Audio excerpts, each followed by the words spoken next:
One of the most asked questions, particularly with students ascending and any work around the Hermetics and advanced meditation practices, is what is Akasha and what is the difference between Akasha and etheric energy, or how is ether prevalent, and is it connected to the spiritual ascension in the same way as the way science talk about it, you know? All right, let's have a look at that, and we're actually going to bring it down into terms, all right? Akasha is a combination of all the elements, and so is ether. It's a combination of all the elements. Therefore, you are no longer dealing with the elements as separate individuals. There are blends and combinations. It's a very, very high substance. Generally, you would see it as this violet or dark purple energy, ranging right through into the darkest aspect. The mainstream science will only give you this aspect with it as being dark matter or quantum field or 0 point or 0 point horizon point, this kind of thing. The majority, it doesn't come into the scope of things, because what it actually does is unify the field. Now, this has been done. I mean, it's not just been done now. It's been done a long time ago, particularly such people as Nikola Tesla was bringing this in.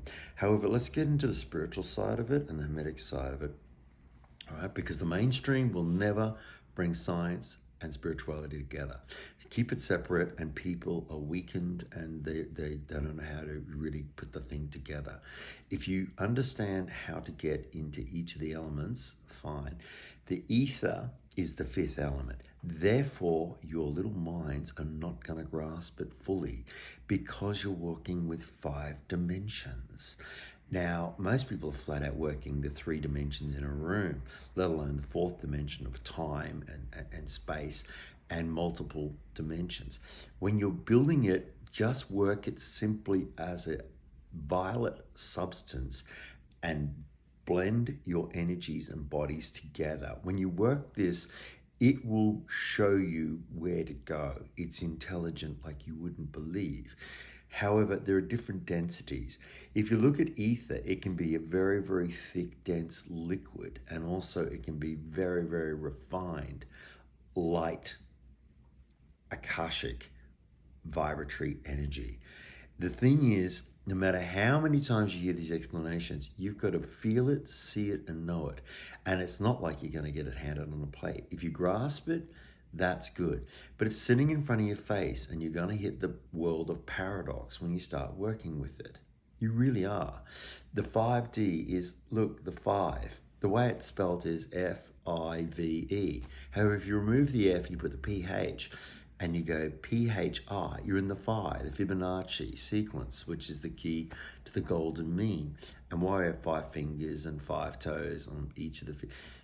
It's a key to connection and creativity at infinite levels.